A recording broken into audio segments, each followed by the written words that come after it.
Akwa Ibom State, Nigeria. Today on Spotlight Africa, South Africa leader names power minister amid crisis. United Nations urges restraint after Sudan ministers sack. DR Congo rebels urge to abide by ceasefire pledge. Kenya's First Lady declares prayers against homosexuality. Plus, World Bank holds Tunisia talks over migrants' role. These stories are all just ahead on Spotlight Africa. To stay with us.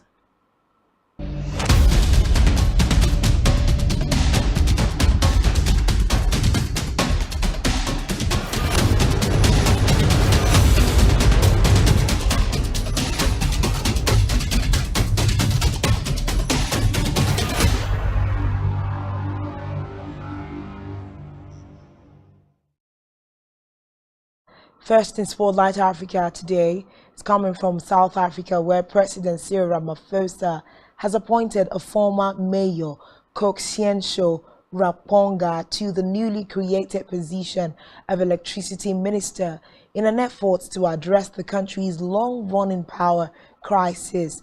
The new minister faces two vast challenges: power cuts of up to 12 hours a day. The government has declared a national disaster, and allegations of high-level corruption at the state-run energy giant Eskom. The company's former chief executive recently told the media that senior politicians were looting the firm. Eskom is massively in debt, almost $24 billion in the red. The rolling power cuts are strangling the economy. Some say people's fury over the blackouts might even cost the governing party, ANC, next year's election. In the cabinet changes announced on Monday evening, Ramaphosa also appointed the deputy head of the ANC, Paul Mashatile, as deputy president. The move was why Sisulu, who has opposed the president in recent months. Her position was handed to a leader of the small opposition party, Good Patricia de Lille. Still in South Africa, where renowned broadcaster Mark Pilgrim passed away after a long battle with cancer. His death was confirmed by Hot 102.7, the station he last worked for. His death has led to a flood of emotional tributes on social media. Pilgrim was diagnosed with lung cancer in March of 2022. Following his diagnosis, the radio presenter launched a YouTube video series chronicling his recovery journey. He previously hosted reality TV shows Big Brother South Africa, Big Brother Africa, and game show Power of 10.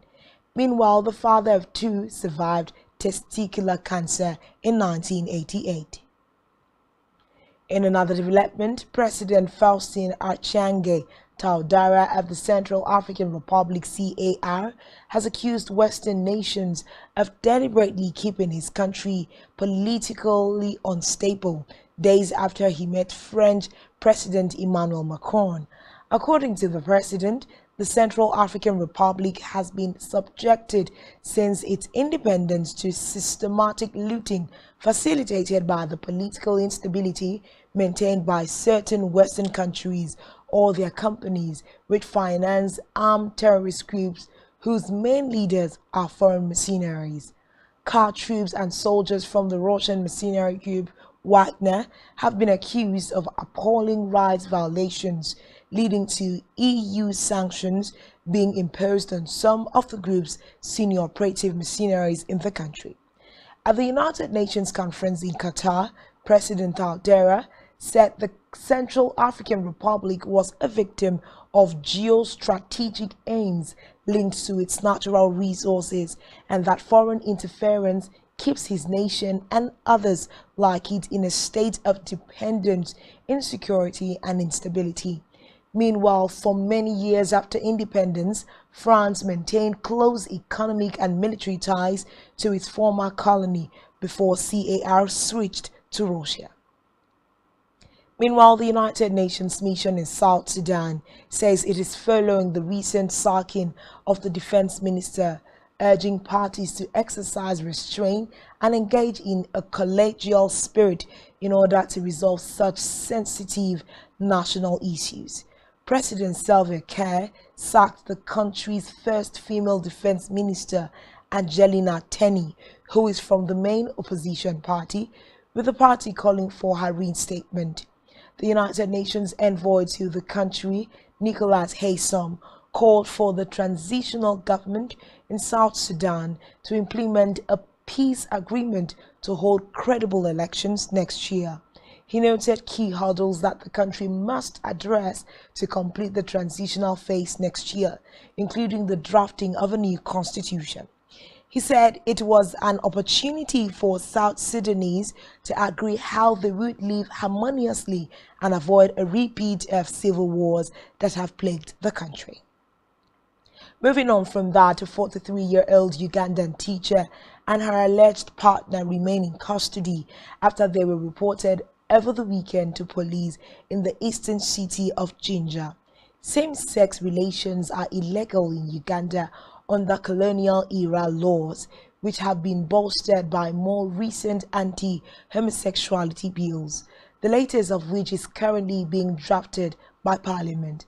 Parents of a student at PMM Girls' School stormed the building demanding to withdraw their children amid online allegations accusing a teacher there of promoting same-sex relations. C.A.R Region Police spokesman James Mubi told newsmen that the teacher is being investigated over sexual harassment allegations.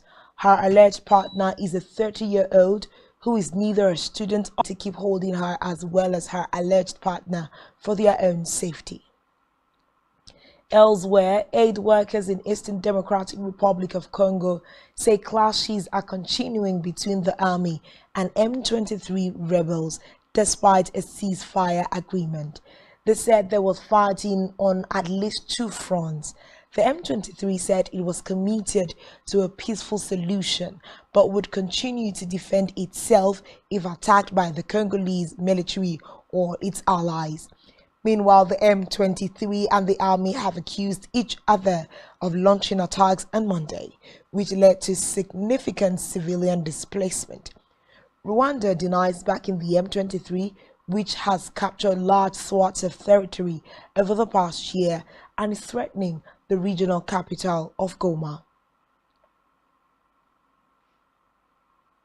In the meantime, the United Nations Secretary General has urged M23 rebels in the Democratic Republic of Congo to respect a ceasefire agreement set to come into effect today. Antonio Guterres has welcomed regional and international efforts led by the Angolan president and the African Union to try to stop a conflict that has displaced hundreds of thousands already. Hours before the ceasefire brokered by Angola takes effect, heavy fighting between the Congolese army and the M23 group has continued in North Kivu province.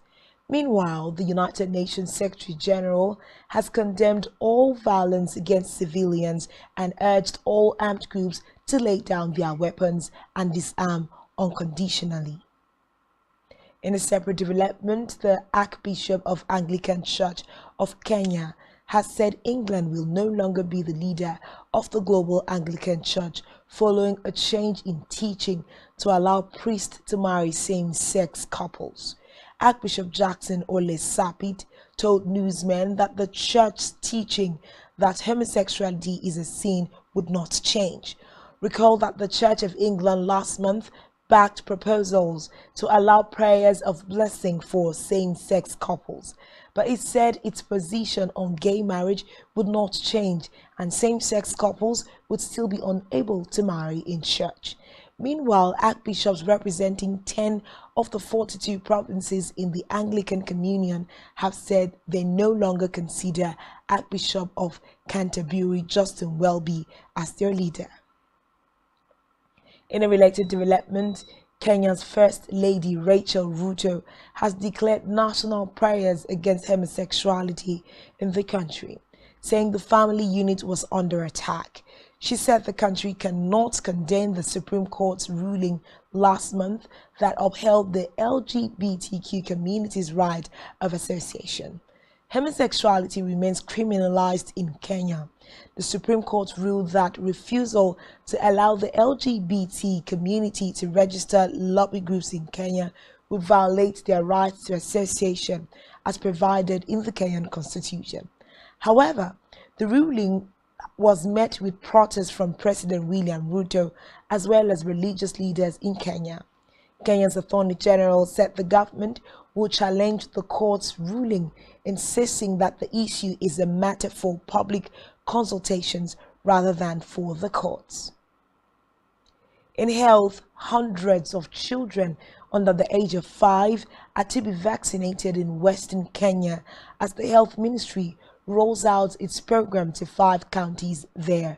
The RTS vaccine was first introduced in 2019 in 8 counties that have a high malaria burden, helping to bring down the number of children being hospitalized for malaria or dying of it.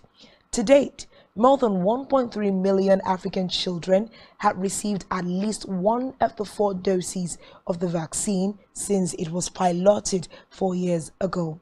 The first dose is given from the age of 6 months and the 4th dose at 2 years. According to reports, RTS is the only approved malaria vaccine and that it took scientists more than 30 years to develop, and it is effective in about 30% of cases. Meanwhile, Ghana and Malawi have also expanded access to the vaccine in areas that have high numbers of malaria cases. The World Health Organization says that the vaccine should be rolled out across all of sub-Saharan Africa, but the manufacturer GlaxoSmithKline says it can only produce about 15 million doses annually.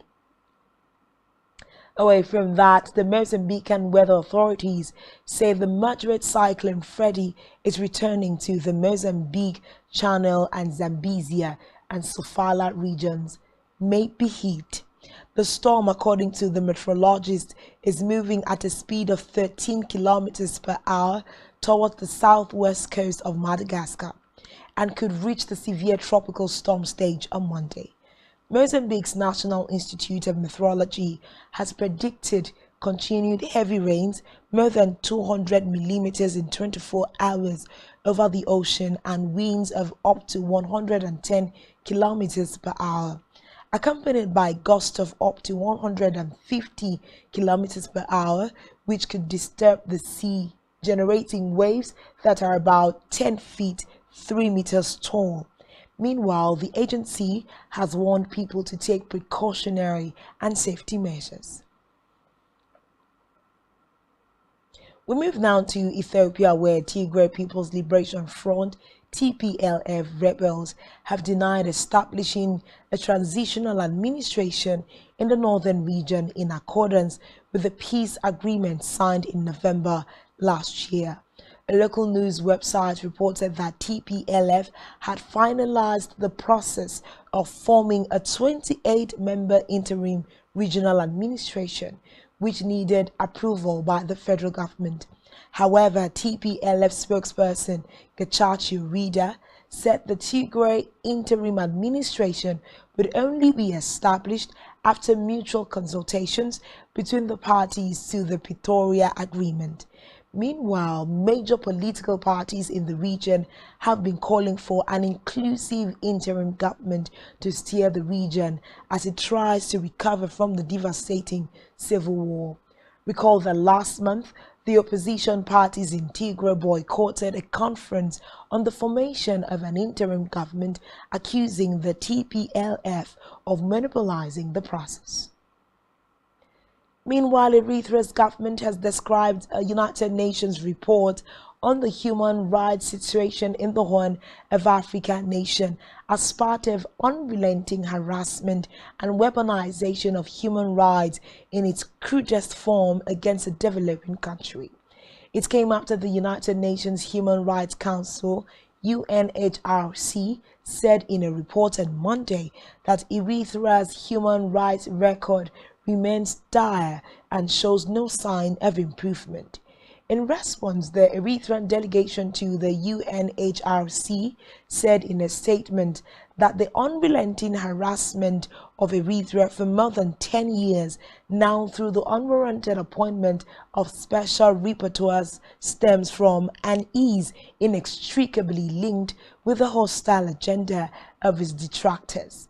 It said the purpose of the mandate given to the UN rapporteurs was to create platforms to advance their Western governments' ulterior political motives and agendas.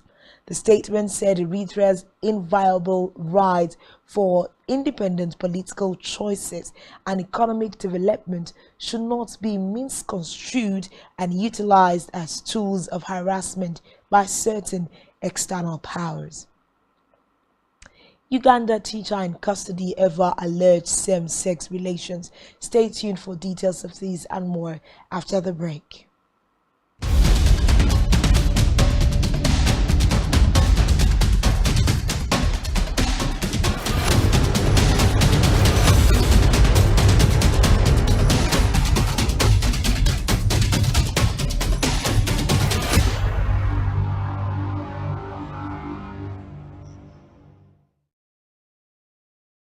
Thanks for staying tuned. In conclusion of Spotlight Africa today, UK Prime Minister Rishi Sunak held a phone conversation with President Paul Kagame on Monday evening about the controversial scheme to deport migrants to Rwanda.